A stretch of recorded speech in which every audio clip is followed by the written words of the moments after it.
by the time I finished the doc, I was a different person. I'm gonna cry. I knew this was gonna happen. It's hormones and it's everything. It's okay. Gosh. Being a black girl in the pop industry, I do feel like I have a responsibility to speak out. She knows that she is going to get backlash off this. He just said, you're the black girl, you're gonna have to work 10 times harder. They told me, you need to bleach your skin because you won't sell any records. We were taught that our opinion didn't matter. Like, we are powerful. Even coming into meetings, it is always predominantly white. There's a problem, let's address it. Let's all address it together. So what's this documentary about? So the documentary is about racism in the UK, and we touch on colorism as well. I wanted to speak about my experiences and the way I felt in the band, being the black girl in the band and people identifying me as a black girl.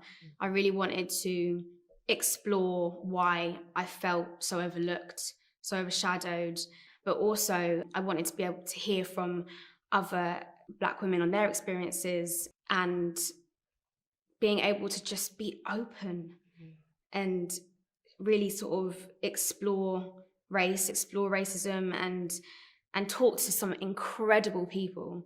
When the doc was announced, I think people thought that I was going to be talking about my experiences of colorism, and that's not what I was doing. Like, obviously, like, I wanted to talk about racism, but I knew that colorism is such a massive issue that's definitely not spoken enough, like, in the media at all. And I wanted to bring it to light and talk about it, as I say, on the widespread media. But to hear the comments, I started questioning myself, am I the right person to do this? Like, have I taken someone else's place in doing this? But then I thought, no, like, I am also talking about my experiences, and I'd rather use my platform that I have to reach millions of people than do nothing.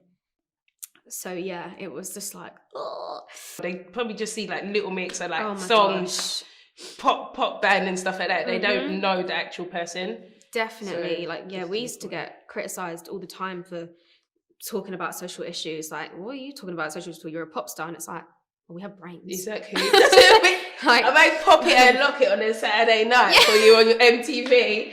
Don't mean I can't do social justice on a Sunday. This is what I mean, exactly. It's and like, mad. we all have issues very close to our hearts and things to say. It is mad. I was talking earlier about my experiences as well. Like, growing up in Essex, the black boys in our area just used to like insult all darker skinned girls, and we were just like, your mum's dark skinned, your sister's dark skinned, like, what are you actually doing? And I think, like, you spoke to Andre as well in the doc about his tweets, and he was saying similar things to what those boys were saying as well, with, you know, they were conditioned. Everyone wanted to be light-skinned black then. Everyone wanted to, you know, just look like the girls the boys fancied, which were light-skinned women. So and what privileges do you think that you have that darker-skinned women don't? Well, I feel like in general we see a lot more light-skinned women in the media. Like, we do, like, billboards, campaigns, TV, just everything. So I think that's definitely one of my privileges. And like, the more I get into it, the more I'm like, this is like everywhere.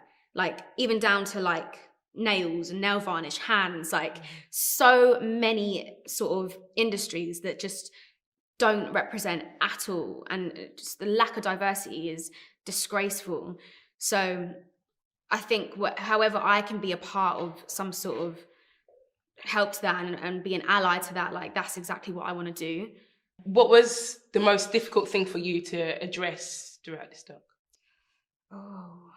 I definitely feel like one of the most difficult things was talking about like identifying as black, because I know how bad colorism is and how dark-skinned people are not represented enough in the media at all.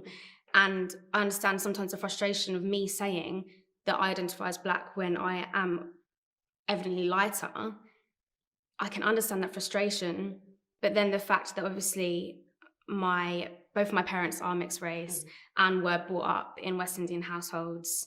In turn, I was brought up in a West Indian household, and that's always something that I have just identified as. To be honest, the whole thing was hard because it's just like, us as a society, we're not used to having really open conversations about race. Like, it's only now where the world has finally woken up and the world finally wants to talk about it and address it. So it's like, these conversations are new, and I can't wait till the moment where it feels like second nature. We've got a long way to go. We've got a long way like, to go, a but long, it's long way. From last year, a lot has happened and a lot is happening. I know. But you went through a lot in the doc. You spoke to a load of people. The pop princesses scene was one of my favourites. I'm getting messages from others in the music industry every day. I want to hear their experiences face to face to help decide how I can use my platform in this fight. As well as Keisha from the Sugar Babes, I've invited Alexandra Burke, R&B soul artist Neo, And I hadn't really seen someone that looked like me. and singer-songwriter Ray. Why do I feel like invisible? And for so long, people would say to me, it's in your head. You broke down in that scene. Yeah. What was going through your mind when you were speaking to, you know, Keisha, Ray? I feel like it was a really overwhelming moment of the doc. I think to be able to be in a room with these incredible ladies that have all experienced such like devastating things to do with race, like, it's just, I think a lot of people are going to be shocked by it. And one thing that's like actually comes to my head right now is being told to bleach my skin. Being told that I'm too dark to be in the industry. I'm going cold talking about it because I really actually don't like talking about it. We all had completely different experiences. It's like race doesn't affect you in one person in one way. It's such a huge issue that affects people so differently. So I really thought that I was going to have similar experiences to Keisha, so Keisha being the only black girl in her group, but hers was completely different to mine. And I think the fact that her world was a lot more diverse, like her fan base and things like that. So yeah, it was really interesting to just hear other people's accounts.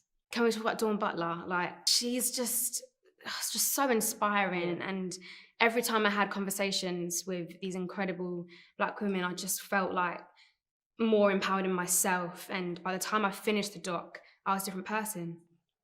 I'm gonna cry.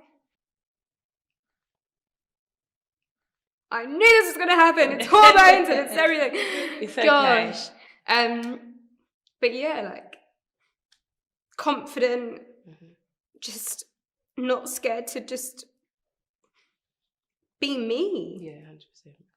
Stop. No, it's fine. And I own it now more than ever. Who do you want to watch this doc? Who is that one person you want to watch? What kind of audience do you want to watch and reflect on?